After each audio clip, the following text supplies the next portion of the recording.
changed my name to Casey Neistat because I just crashed my drone, and he seems to crash a drone every week.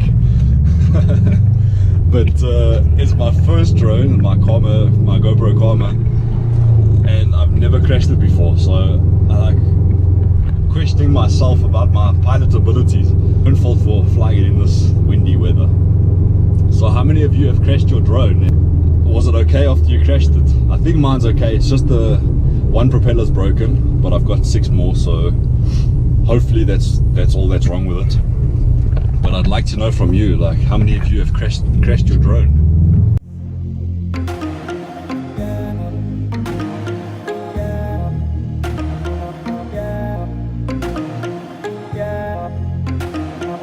Okay, so we're going to do a live drill with the peak.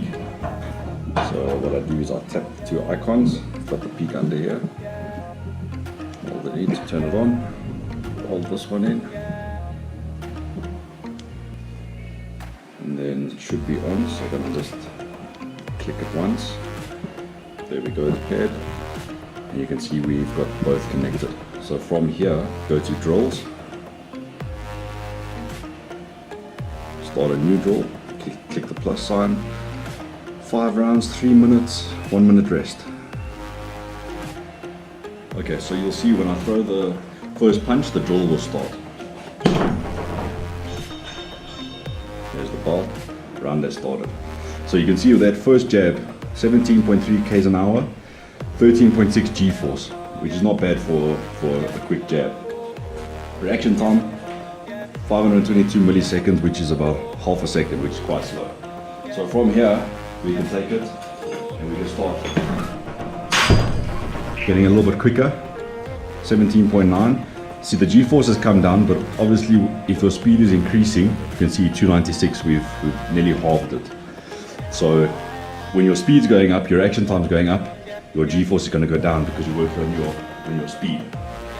So let's get a few punches in and we can see if we can improve 296 milliseconds to get it a bit lower.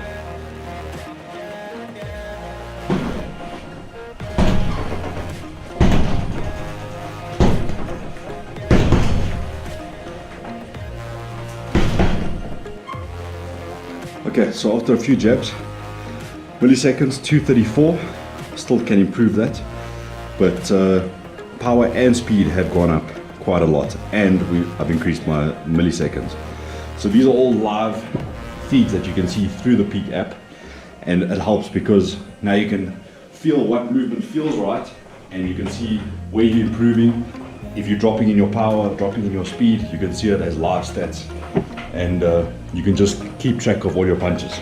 Okay, another feature is that it counts your punches, and you can see your overall score. So a perfect score would be 10,000. So you can see, just working on the jab, that's our score, 6,541. And it also counts the punches.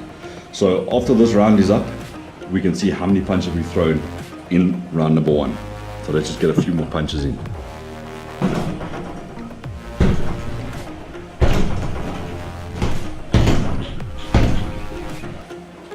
Okay, so that's the end of round 1. 27 punches total for that round, 5,000 peak score, which is not too bad considering we're just working on a jab. Average speed 17.8 k's, average power 12.3 G's. This countdown is the rest period. We've got a minute to rest. This round I'm just going to work on some combos, get the punches up, loosen up the shoulders so that we can get some higher numbers.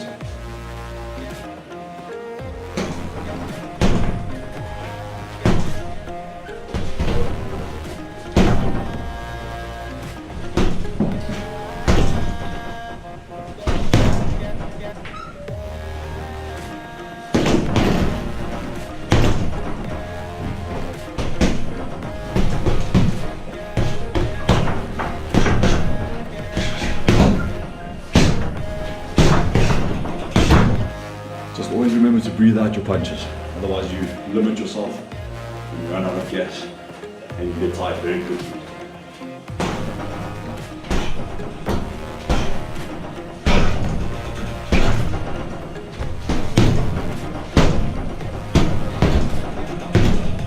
So just a warm up, very slow round, 68 punches. average of 17.7 kilometers an hour, 10.7 Gs. So you can see the stats are not very good. It's very slow and weak, but that's just to loosen up. Next thing we'll work on is our cross, getting the speed into that cross, speed and power. Okay, so the cross is coming straight down the middle, and the trick to a cross is putting the weight of your body behind it. So you don't just want to punch forward and snap your shoulder. You can see that you can't get much movement from that. What you want to do is you want to twist your foot and twist from your hip, taking all that power up from your foot into your hip and then snapping your shoulder. Because then that gives you the speed and gives you that force and that quick snap. So if you're standing straight and you're just snapping the shoulder, you can see it uses a lot of effort and force, and you're not getting much power into it or much speed. So what we're going to do, we're going to twist from the foot into the leg, into the hip, and from there use that force generated to then snap the shoulder forward. And you're going to get that speed into the cross and a lot more power. So we can test it out. Here's normal without rotating from the hip. If we rotate from the hip, you can see it's a lot more of a speed burst and a lot more power.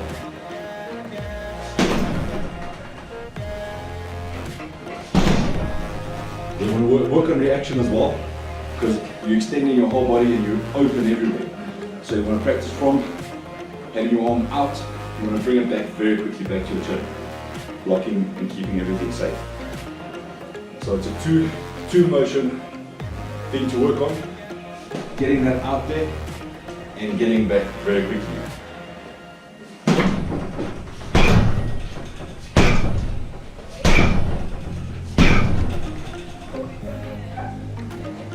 So from there, you can work on the 2-punch combo, which will be your jab and cross, which is the most basic combo.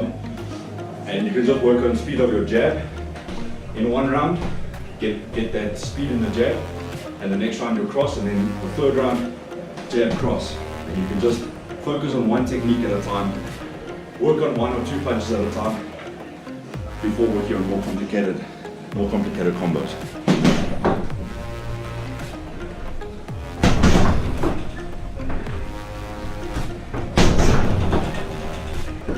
Remember to get both hands back off the movement. Jab back, as you back, throwing the cross.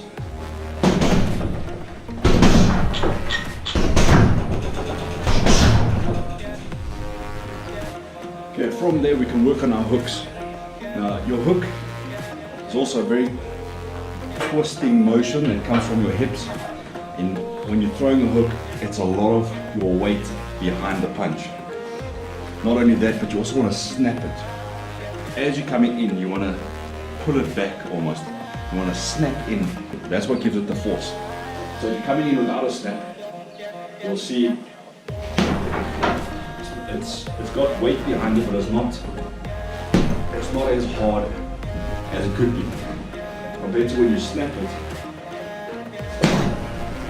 you can see as I get here, I'm almost pulling it back in to give it that snap.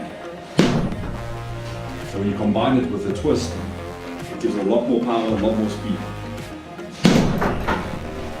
So as you're twisting and snapping, you also want to remember to bring it back. So you're pulling in and very quickly twisting away as well and setting up your next punch.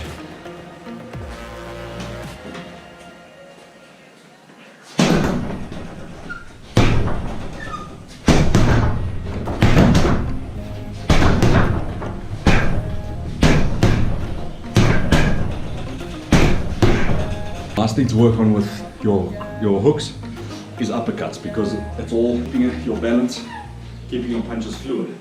So if you're working off your hooks, you can see you've got a nice angle for your uppercuts. So you can work hooks, uppercut, hook, uppercut, hook. And you can just go like that. Work your way around the bag, and it will also teach you to keep your balance.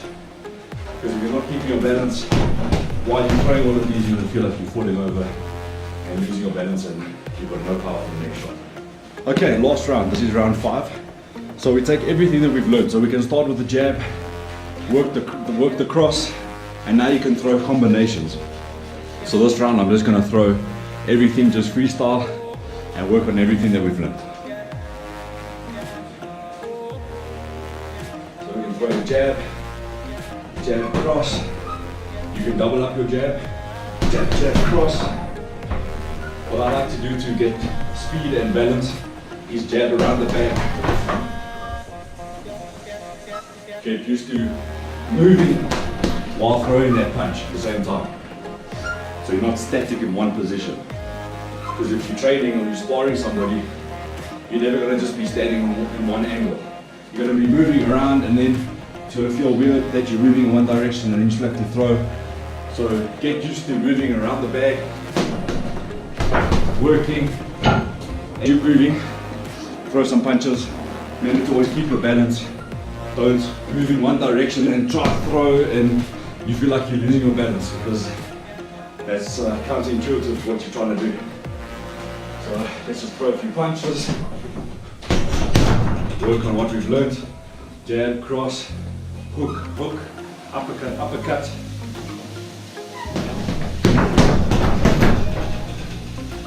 And that's like the full spectrum. So now you can just shuffle it up a bit.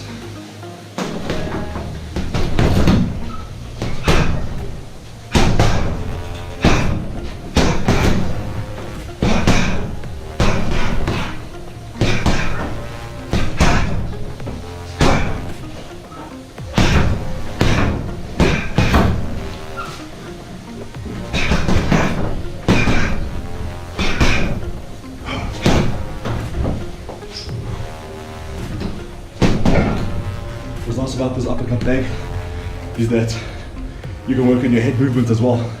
Because the bag is swinging, you can work on side to side and working on your uppercuts and your hooks from the side. Okay, so here's a breakdown of our 5 rounds.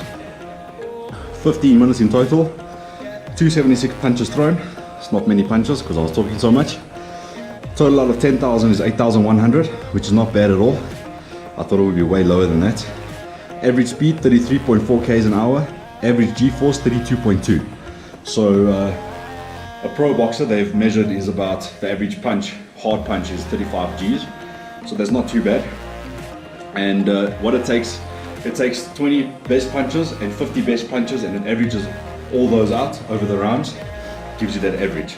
Okay, so if we scroll down, here we can see all our punches. You can see 276, 60 cross, 97 jab, uppercuts, right hook. So from here you can click on each punch and you can see maximum speed 33.4 kilometers an hour, maximum retraction 1.168 milliseconds, and 32.2 G hardest hit. We can just click here, view more data. Here's all the rounds, winning factors, drill progress. So if we click drill progress, it should bring up a graph and we can see how we have gone up all the punches, your winning factors. Now this takes your whole 5 rounds and it puts in what your best and what you should work on. So your right uppercut is a devastating 17.8 G. Speed of your uppercut is a terrific 26 kilometers an hour, sorry. Snap back your arm more quickly after throwing your jab. So here we can see what we are good at and then what we can improve on. So if you click these, you can also see a graph of all your punches and the average of how it got to those numbers. So having the Peak and the Everlast app is a huge advantage, because now you can analyze your whole workout. I mean, even though I wasn't concentrating much on throwing my punches, it gives you a full breakdown of the speed and everything, and you can really improve. So get your Peak. I'll put a link in the description below. You can use my code to get 10% off, and I hope these help you get your winning factors.